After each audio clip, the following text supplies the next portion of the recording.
Good morning. चलिए, आपका biology में पाचन तंत्र शुरू किए थे।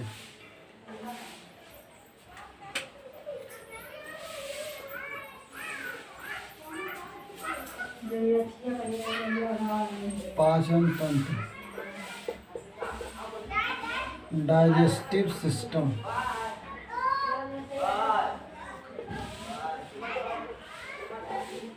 डाइजेस्टिव सिस्टम में आपका बता रहे थे कि जो भी पाचन शुरू होता है आपका मुख से होता है। पाचन कहाँ से शुरू होता है? मुंह से होता है, मुख से होता है।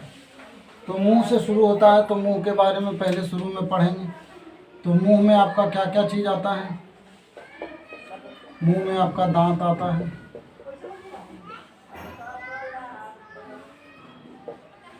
जीभ आता है और लार आता है। लार ग्रंथियाँ आती हैं। ये तीन चीज़ें आती हैं जिसमें आपका दांत पढ़ा रहे थे। दांत में बता रहे थे कि आपका टोटल कितने दांत जीवन काल में होते हैं। तो 52 दांत होते हैं। 32 आपका जो होता है दांत होता है और उसमें 20 हैं जो दूध के दांत होते हैं जो टूट कर बाहर निकलते हैं। ये आपका बता दिए थे दांत। तो दांत में बताए थे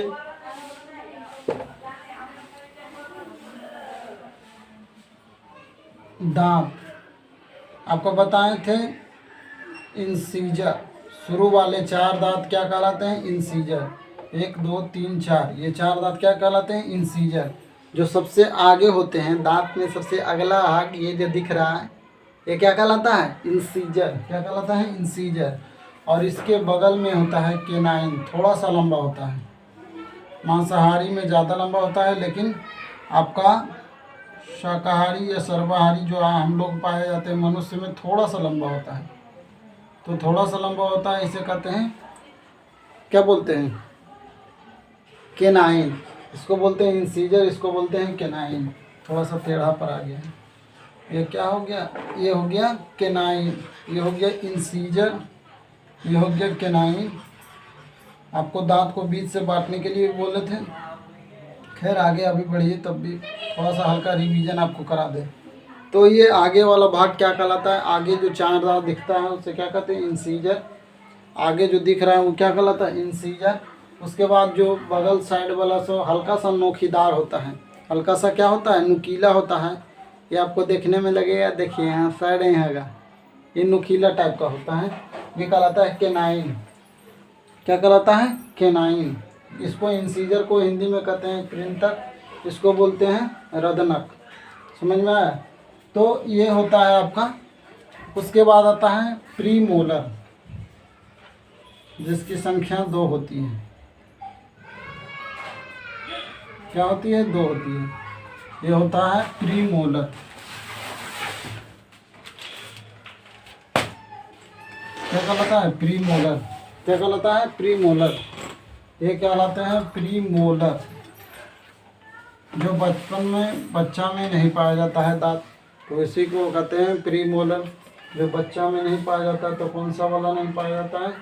तो प्रीमोलर नहीं पाया जाता है। उसके बाद आपको बताए थे मोलर।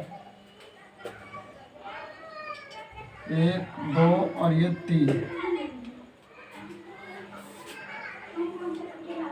1 2 और 1 3।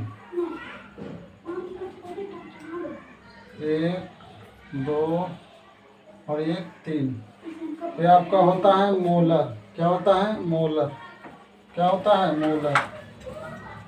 तो आपका ये सब बता दिए थे कि ये हो गया इंसीजर, ये हो गया केनाइन, ये हो गया प्रीमोलर, ये हो गया मोलर।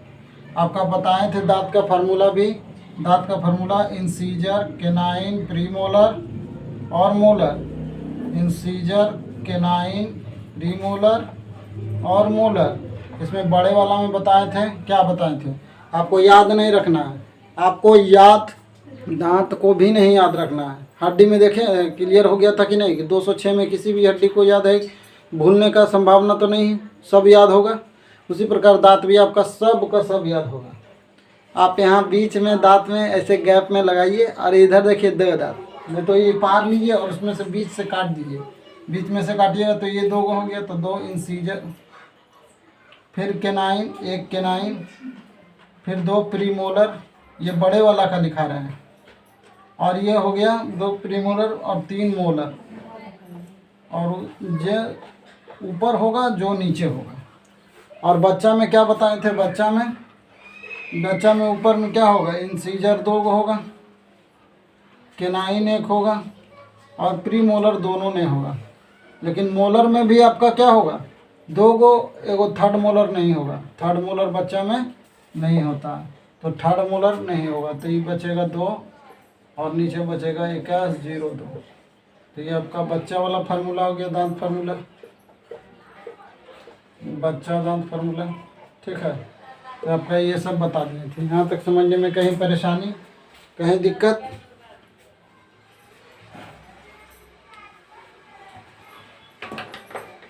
चलिए इसको फिर से नोट करना चाहें तो फिर से नोट कर सकते हैं।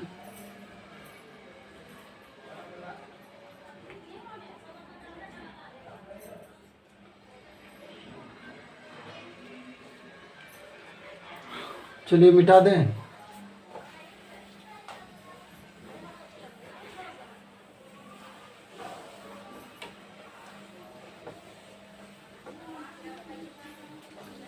पाचन तंत्र क्या कहलाता है? पाचन के जो क्रिया में जो जितने भी अंग भाग लेते हैं उसे पाचन तंत्र कहते हैं, पाचन सिस्टम कहते हैं, पाचन तंत्र कहते हैं, डाइजेस्टिव सिस्टम कहते हैं। ठीक है, जैसे आपका पिछले अध्याय में पढ़े थे कंकाल तंत्र, यानी जितने भी कंकाल के तंत्र हैं, जितने जो समूह मिलकर जो कार्य को संपादित करते हैं उसे तंत्र कहते हैं।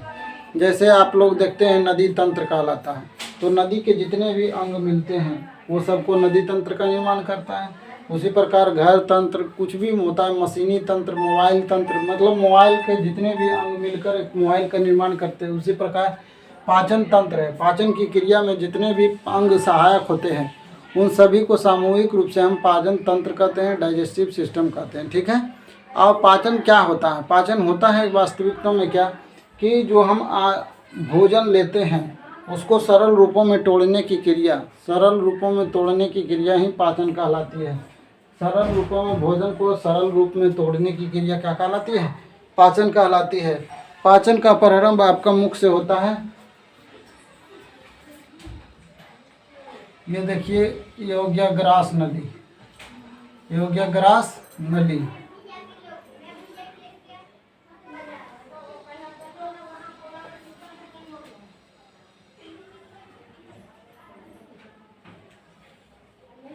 थोड़ा सा छोटा पानी, 1 मिनट, इसको मिटा दें।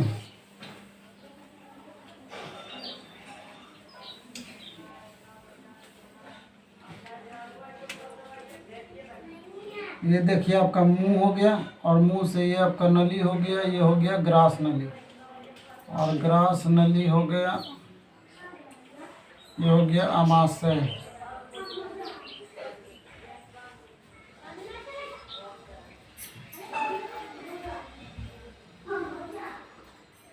और ये हो गया छोटी आंत,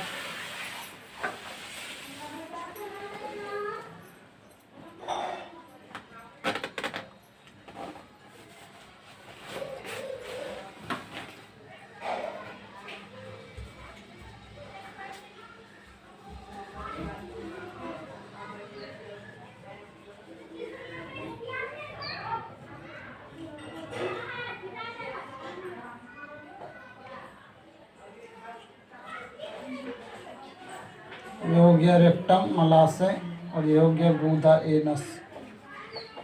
एनस हो गया एक गूदा, और ये हो गया रेक्टम। ये आपका बड़ी आंत, ये आपका छोटी आंत, यहाँ से जो प्रारंभ होती है ये सब छोटी आंत है, छोटी आंत। ये आपका ग्रास नली, ग्रास नली। ये आमाशय, ये आमाशय जिसको पेट कहते हैं, स्टोमक, स्टोमक। ठीक है, यहाँ तक समझने में दिक्कत है? ये आपका पाचन की एक छोटा सा रचना है, ठीक है। तो पाचन क्या होता है, मुख से प्रारंभ होती है और मुख में आपका दांत, जीभ और लार ग्रंथि पढ़ना रहता है। लार ग्रंथि जिसमें आपको दांत पढ़ा दिए हैं। जीभ इस चैप्टर में नहीं पढ़ना है। जीभ इसलिए इस चैप्टर में नहीं पढ़ना है क्योंकि जीभ का अलग चैप्टर होता है। एक होता है सेंस यानी जो ज्ञान इंद्री कहते हैं। सेंस कराने वाले जितने भी अंग हैं वो 5 हैं। आपका 5 होता है आपका सेंस ऑर्गन, जिसमें आपका आता है कान, नाक, आँख, त्वचा, जीभ। ये 5 अंग आते हैं जिसको कहते हैं सेंस ऑर्गन। तो सेंस ऑर्गन नाम के इस चैप्टर में हम पढ़ेंगे जीव को। क्यों पढ़ेंगे भाई? क्योंकि जीव का काम है सेंस कराना और कुछ काम उसका विशेष नहीं होता है। जीव का काम होता है सेंस कराना। सेंस ज्ञान कराना कि क्या हम खा रहे हैं, खट्टा खा रहे हैं, तीता खा रहे हैं, मीठा खा रहे हैं। तो ये ज्ञान कौन अनुभव कराता है? जीव कराता है। आँख भी उसी प्रकार क्या देख रहे हैं, पृथ्वी है, कलम है, कॉपी है, किताब है, बोर्ड है। तो ये सब देखने के लिए आँख ज्ञान इंद्री में आता है, ये भी ज्ञान कराता है। कान है, क्या बोल रहा है, हमें अच्छी बात बोल रहा है कि बुला रहा है, कोई गाली दे रहा है, कोई बढ़िया बात बोल रहा है, ये सब कैसे पता चलता है? तो कान के माध्यम से। तो ये क्या हो गया आपका, ये भी सेंस ऑर्गन, ये भी हमें ज्ञान करा रहा है। तो आँख, कान, नाक, जीभ और त्वचा आपको मान लीजिए पैर में काटी गड़ गया या फिर चुट्टी काट लिया, मच्छर काट लिया, तो ये सूचना कौन देता है? तो ये त्वचा है। तो त्वचा भी सेंस ऑर्गन में आता है। तो ये 5 हैं, आँख, नाक, कान, जीभ और त्वचा। ये सेंस ऑर्गन के नामक चैप्टर में हम जीभ को पढ़ेंगे, इसलिए यहाँ पर जीभ को नहीं पढ़ेंगे, सेंस ऑर्गन में जीभ को देख लेंगे, ठीक है। फिर आपका आता है लार ग्रंथि। तो लार ग्रंथि के बारे में पढ़ते हैं। मुंह में आपका 3 जोड़ी लार ग्रंथियाँ पाई जाती है। कौन जोड़ी? 3 जोड़ी लार ग्रंथियाँ पाई जाती है। आपका पूछेगा कि मुंह में कितनी जोड़ी लार ग्रंथि होती है, तो 3 जोड़ी लार ग्रंथि होती है। कितनी जोड़ी? 3 जोड़ी लार ग्रंथियाँ होती हैं। पहला होता है पैरोटिड, फिर होता है सब मैंडिबुलर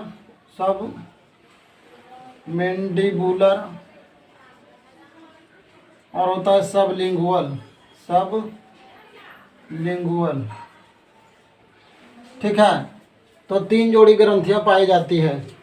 आपका यहाँ पर आपका जो है गाल है उसके अंदर में 3 जोड़ी, 3 1 2 3 यहाँ और 3 1 2 3 यहाँ पाई जाती है। इससे मतलब लार निकलता है, जिसमें पहला ग्रंथि है पैरोटिड, दूसरा है सबमेंडिबुलर, तीसरा है सबलिंगुअल। तो आपका ग्रंथि कितना हो गया? लार ग्रंथियों में आपका लार ग्रंथि कितने प्रकार के होते हैं? तो 3 प्रकार के होते हैं। पहला होता है पैरोटिड, दूसरा होता है सबमेंडिबुलर और फिर होता है सबलिंगुअल। आपका दांत वाला तो पूरा चैप्टर हो गया था ख़त्म कि कितने टोटल दांत होते हैं जीवन काल में, सब मैंने लिखा दिया था। 52 दांत टोटल जीवन काल में होते हैं। 20 दांत दूध के दांत होते हैं जो दोबारा टूट कर निकलते हैं। फिर आपका पाचन तंत्र में आपका आप सेकेंड में जीभ आपको बताएं कि नेक्स्ट चैप्टर में पढ़ेंगे आपका सेंस ऑर्गन नामक चैप्टर में, और उसके बाद आपका लार ग्रंथि पढ़ेंगे। उसके बाद धीरे धीरे आगे बढ़ते हुए इसको पूरा पाचन तक समझेंगे। इसी पूरा सिस्टम को क्या कहते हैं? पाचन तंत्र कहते हैं। क्या कहते हैं? पाचन तंत्र कहते हैं। और ये सिस्टम आपका मुख से देखिए तो एक नली टाइप का है, यहाँ पर थोड़ा सा थैली है, बाकी सब नली ही है। इसीलिए इस टोटल को यानी यहाँ से ग्रास नली से लेकर टोटल आमाशय, छोटी आंत, बड़ी आंत, रेक्टम, एनस सब मिला करके ये क्या कहलाता है? आहार नाल कहलाता है। तो ये मत समझ लीजिए कि ये छोटा सा जो नली है इसी को आहार नाल कहते हैं। तो आहार नाल पूरा होता है ये आपका एलिमेंट्री कैनाल क्या कहलाता है? पूरा आहार नाल क्या कहलाता है? पूरा।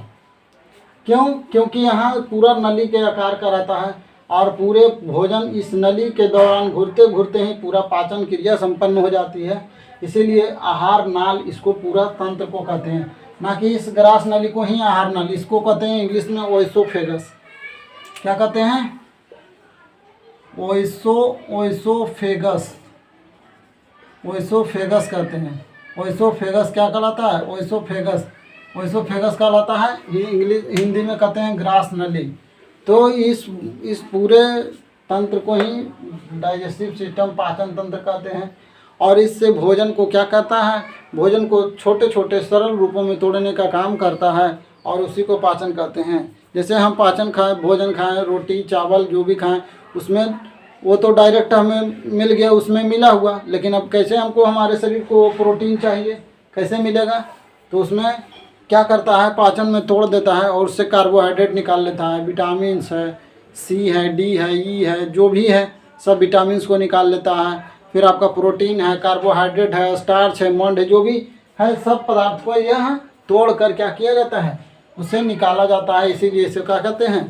तो साधारण रूप से अगर पूछा जाए कि पाचन क्या है, तो पाचन क्या कहेंगे कि भोजन को सरल रूपों में तोड़ने की क्रिया क्या कहलाती है, पाचन कहलाती है। आप इसको ड्रा करना चाहेंगे तो ड्रा कर सकते हैं।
चलिए नोट हो गया होगा, इसको मिटा देते हैं।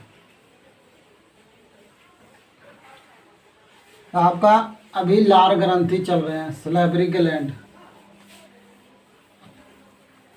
इसको भी ड्रा रखेंगे ताकि आपको बढ़िया से समझने में आसानी हो कि कैसे कैसे आगे पाचन होता है, पाचन कैसे संपन्न होता है। ये भी आपको ध्यान रखने वाली चीज़ है।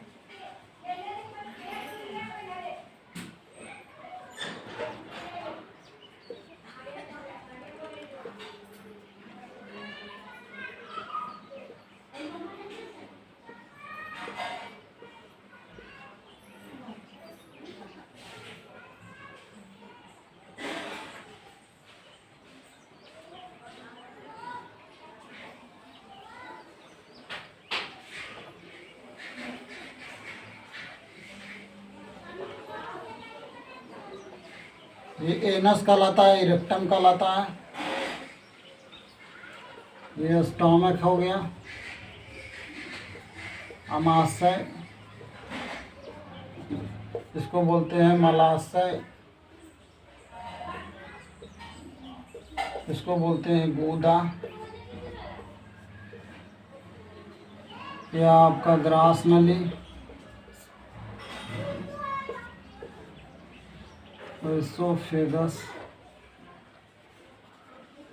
एसोफेगस। चलिए यहाँ तक समझने में दिक्कत है? हाँ, आपका लार ग्रंथि चल रहा था, लार ग्रंथि, ये कहलाता है सलेवरी ग्लैंड,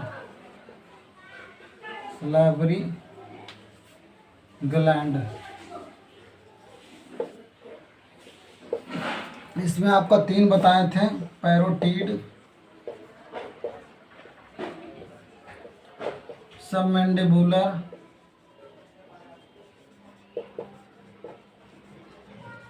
और सबलिंगुअल।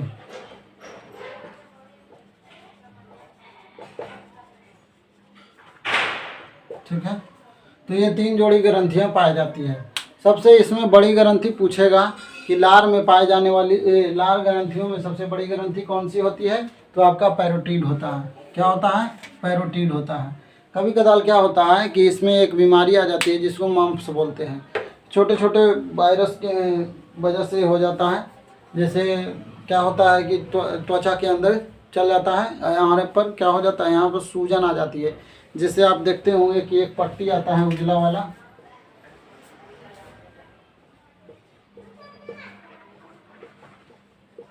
ऐसा वाला पट्टी आता है। इसको सेक लेने से क्या होता है, वो मर जाता है, उसका वायरस मर जाता है और वो फिर ठीक हो जाता है। तो पैरोटीड नामक ग्रंथि ही उसमें प्रभावित हो जाती है, जिससे ये पट्टी को लगाया जाता है। हल्का सा सेक देने से भी वो ख़त्म हो जाता है, क्योंकि ज़्यादा मजबूत वायरस नहीं होता है। एक पुराना नियम नहीं होता है कि आदमी को टपका देगा है कि नहीं। तो ये होता है थोड़ा सा। तो पैरोटीड नामक ग्रंथि में सूजन आ जाती है, जिससे मम्प्स नामक बीमारी हो जाता है। क्या हो जाता है, मम्प्स नामक बीमारी होता है, जिसको हिंदी में गलसूगा भी बोलते हैं, गाल को सूजना ना गलसूगा। तो क्या होता है कि ये 3 में होता है। और सांप में होता है जो पैरोटीड ग्रंथि में ही जहर पाया जाता है। क्या हो जाता है, इसमें ही आपका जहर पाया जाता है। अगर सांप काट लिया तो आपको जहर जो फैलता है वो किससे होता है, तो पैरोटीड नामक ग्रंथि से ही होता है। होता है इसमें क्या कि जो सांप होता है, थोड़ा सा हो गया समीरर, इंटरनेट वाला होता है। चलिए आगे, यहाँ आपको बता रहे थे कि सबसे बड़ी ग्रंथि पैरोटीड ग्रंथि होती है। क्या होती है, सबसे बड़ी ग्रंथि पैरोटीड ग्रंथि होती है। तो पैरोटीड ग्रंथि नामक जो होता है सांप में, जो सबसे बड़ी ग्रंथि होती है, ये जहर पाया जाता है। यही बता रहे थे कि सांप में जो जहर पाया जाता है वो पैरोटीड नामक ग्रंथि में ही पाया जाता है। जब सांप काटता है तो वो क्या होता है कि जैसे ही सांप काटता है तो उसका 2 दांत रहता है, वो दांत गवाता है, और जैसे ही दांत गवाता है तो उसके दांत के ऊपर ही पैरोटीड नामक ग्रंथि पाया जाता है, और उसमें थैली नुमा रचना होती है जिसमें जहर रहता है। और जैसे ही गवाता है वो थैली जाके टच हो जाती है और वहाँ से जहर टपक जाता है, उसके दांत के रास्ते आपको शरीर में प्रवेश कर जाता है। और ये करता क्या है कि आपके ब्लड को क्या कर देता है, थक्का कर देता है। तो ब्लड के थक्का होने से क्या होता है कि आपका ब्लड सर्कुलेशन नहीं हो पाता है। जैसे मान लीजिए यहाँ पर काटा तो ब्लड यहाँ से जो आने जाने का रास्ता है वो बंद कर दिया रास्ता है, और रास्ता बंद हो जाएगा तो फिर ये ब्लड आगे नहीं बढ़ेगा, फिर आपको दिक्कत होगा। धीरे धीरे हाथ जाम होने झंझना, ये आपका सुन्न होने लगेगा। उसके बाद जैसे ही आप घबराइएगा ये ब्लड आपका हृदय तक पहुँचेगा, हृदय में भी आपका दिक्कत होएगा, और फिर जैसे ही वो मस्तिष्क के पास पहुँचेगा तो ब्रेन हेमरेज हो जाएगा।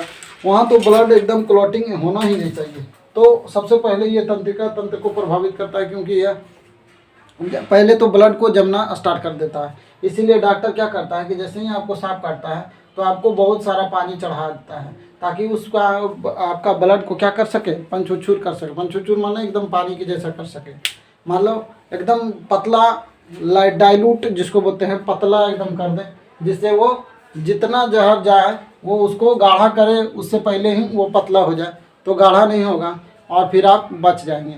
और धीरे धीरे धीरे धीरे धीरे धीरे जो भी आपके शरीर का जो रक्षात्मक है वो उस जहर को निष्क्रिय कर देगा। ठीक है, यहाँ तक समझने में दिक्कत है। तो जैसे मान लीजिए, देखिए ये हाथ में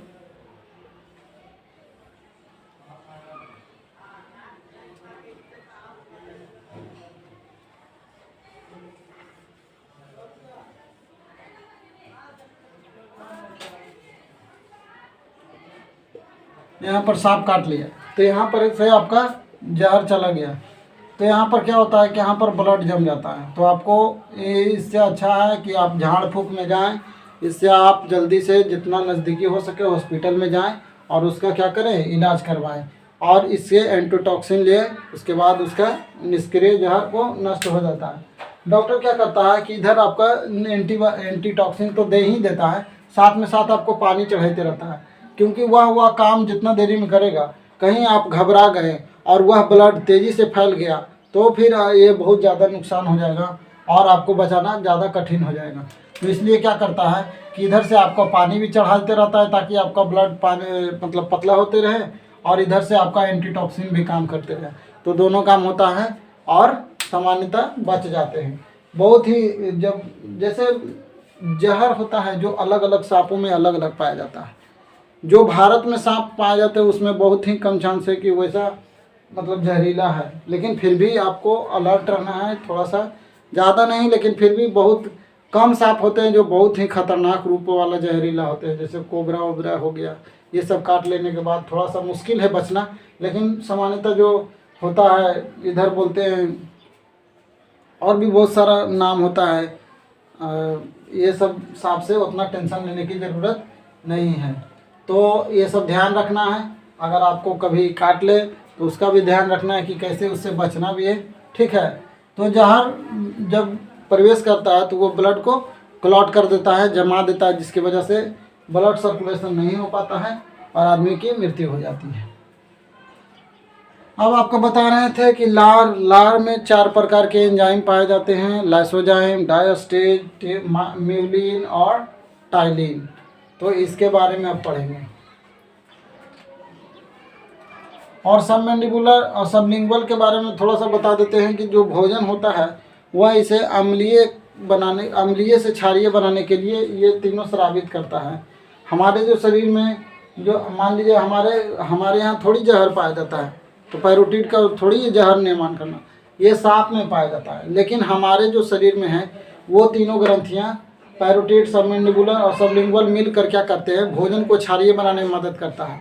इसीलिए देखते हैं कभी भोजन तो ज़्यादातर देखिएगा कि खट्टा चीज़ देखिएगा तो तुरंत आपका लार टपकने लगता है, क्योंकि होता क्या है कि उसको सोचता है, मन सोचने लगता है कि लाइए अब आ गया है खट्टा चीज़, अब इसको क्या करना है, तुरंत आपका क्षारीय में बदल देना है, तभी जाके जल्दी पाचन होगा। तो इसीलिए थोड़ा सा लार टपकने लगता है। तो ये आपका तीनों समझा दिए। अब इसमें होता है लार ग्रंथि से 4 प्रकार के लार एंजाइम निकलते हैं, और ये लार एंजाइम अलग अलग तरह से काम करके उस भोजन को पचाने में मदद करते हैं। तो आगे बढ़ते हैं। लार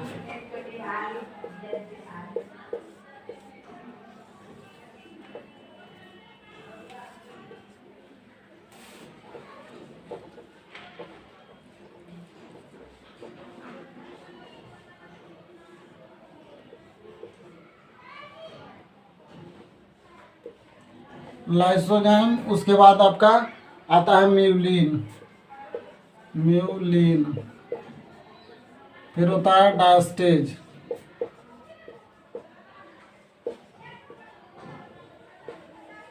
फिर होता है टाइलिन। अब थोड़ा सा यहाँ पर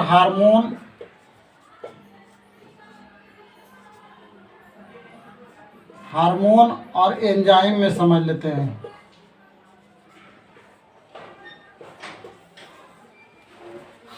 हमारे शरीर में जो होते हैं 3 प्रकार की ग्रंथियां पाई जाती है। एक पाई जाती है अंतःस्रावी, एक पाया जाता है बाह्यस्रावी। जो ग्रंथि अंतःस्रावी होती है वो हार्मोन का स्रावन करती है, और यह हार्मोन जाके डायरेक्ट ब्लड में मिल जाता है, जिससे हमारे शरीर की अन्य क्रियाएं संपन्न होती है। जैसे एड्रेलिन नामक हार्मोन जो होता है वह ब्लड में मिल जाता है, अधिवृक्क से स्रावित होता है, और ये हमारे धड़कनों को तेज गति से प्रदान कर देता है, जिससे हृदय ज़्यादा तेज गति से धड़कने लगता है, जिसे लड़ो उड़ो हार्मोन भी कहते हैं। तो ये क्या करता है कि शरीर की क्रियाओं को नियंत्रित करता है। लेकिन हार्मोन का काम है, हार्मोन क्या होता है कि ये डायरेक्ट जाके ब्लड से मिल जाता है, लेकिन एंजाइम हो जो डायरेक्ट ब्लड से नहीं मिलता है, यह शरीर के बाहर और अंदर दोनों काम करता है। लेकिन यह रक्त से नहीं मिलता है, और इसीलिए इसे बाह्यस्रावी कहते हैं। जैसे पसीना, आंसू, आँख में जो आता है कचड़ा, फिर कान, नाक में जो कचड़ा बनता है, ये सब जो ग्रंथियाँ बनाती है ये बाह्यस्रावी होती है, क्योंकि यह सभी बाहर की ओर निकल जाती हैं, तो इसे बाह्यस्रावी होता है। तो जितने ग्रंथियाँ होती है वो एंजाइम को जो ब्लड से टच नहीं करेगा और जो बाहर की ओर आएगा, जैसे लार, तो लार बाहर भी टपकता है और ये ब्लड से कनेक्ट है। ऐसा तो नहीं कि किसी का मुंह से लार खून निकलता है, लार के जगह खून निकलता है, ऐसा तो नहीं है। तो लार जो होता है वो एंजाइम है, और एंजाइम जो है इसका एक ही क्वालिटी है कि ये ब्लड से टच नहीं रहता है। अब इसमें 4 प्रकार के एंजाइम पाए जाते हैं। 4 प्रकार के एंजाइम आपका लाइसोजाइम, आपका म्यूलिन, डायस्टेज, टाइलिन, ये 4 प्रकार के एंजाइम पाए जाते हैं। अब लाइसोजाइम क्या होता है कि लाइसोजाइम कीटाणु को मारता है, जो भोजन में पाए जाने वाले कीटाणु हैं उन सबको ये मार देता है। तो लाइसोजाइम क्या करता है, ये भोजन में कीटाणुओं को मार देता है। जितने भी अगर हम खाना भोजन खाते हैं तो देखते हैं, अगर खुला भोजन है या फिर ढका हुआ है, उसमें बहुत सारा हवा में घूम रहा है कीटाणु, ये सब बढ़ जाता है। कितना भी परहेज कीजिएगा तो वो उतना जाता है। अगर कोई इतना बच्चा है या आदमी सिर्फ पानी से हाथ धो के ही खाना खाने लगता है, तो उसमें होता क्या है कि आपके हाथों में भी बहुत सारे कीटाणु होते हैं, तो उसको लाइसोजाइम मार उड़ के ख़त्म कर देता है। तो इसीलिए भोजन को क्या करना चाहिए, अच्छे से चबा चबा कर धीरे धीरे खाना चाहिए। तो ये जो लाइसोजाइम पाया जाता है, ये क्या करता है, भोजन में उपस्थित कीटाणुओं को मार देता है और यह खाना को शुद्ध बना देता है, ताकि आपको कोई भी प्रकार की बीमारी पनप ना हो। बच्चे में क्या होता है, लाइसोजाइम बहुत अधिक मात्रा में होता है। देखते हैं बच्चा बहुत लार टपकाते रहता है, क्योंकि बच्चा में क्या होता है कि उसको कुछ भी ज्ञान नहीं रहता है। कुछ भी लेता है तो मुंह में ले लेगा, चप्पल ले लेगा, खेलेगा भी तो दोनों हाथ पैर लगा के खेलेगा, मुंह हाथ में ले लेगा, तो बहुत सारा उसमें कीटाणु चल जाएगा और बीमार ज़्यादा हो जाएगा। इसलिए उसमें क्या होता है, लाइसोजाइम ज़्यादा पाया जाता है, लार ज़्यादा टपकते रहता है। देखते हैं मुंह में ज़्यादा लार टपकते रहता है, वो कीटाणुओं को उसको मारते रहता है ताकि बच्चे सुरक्षित रह सकें। और ये म्यूलिन, अब आते हैं म्यूलिन पर। म्यूलिन क्या होता है कि म्यूलिन क्या करता है, यह भोजन को चिपचिपा बना देता है। क्या करता है, भोजन को चिपचिपा बना देता है। जैसे आप भोजन रोटी वोटी खाते हैं तो खाएंगे तो बढ़िया से अगर अच्छे से चिबाइएगा तो वो देखिएगा एकदम चिपचिपा टाइप का हो जाएगा। कभी अगर आप बाहर निकाल के देखिएगा तो चिपचिपा नहीं रहेगा। तो वो किसके कारण, म्यूलिन के वजह से। म्यूलिन क्या करता है, भोज्य पदार्थ को चिपचिपा बना देता है और यह नरम बना देता है, ताकि यह फिसल कर आराम से आपके आमाशय तक जा सके। और नहीं अगर म्यूलिन मिलेगा तो आप सरकते हैं, खांसते हैं, अटक जाता है। जैसे भात उत का आदमी कम चबाता है, वो ज़्यादा अटकता है, ज़्यादा हिचकी आता है। किसके वजह से, म्यूलिन की कमी से। क्योंकि आदमी भोजन को चावल को लेता है और 2-3 बार चिबाता है कि अंदर ठेल देता है, तो इस वजह से म्यूलिन बढ़िया से नहीं मिल पाता है। इसलिए जब भी भोजन कीजिए तो इन बातों का ध्यान रखें कि म्यूलिन भी मिलेगा और लाइसोजाइम बढ़िया से मिलकर उसके से जितने भी कीटाणु रहेंगे समाप्त कर देंगे। आज का क्लास यहीं तक रखते हैं, फिर मिलेंगे नेक्स्ट क्लास में। जय हिंद।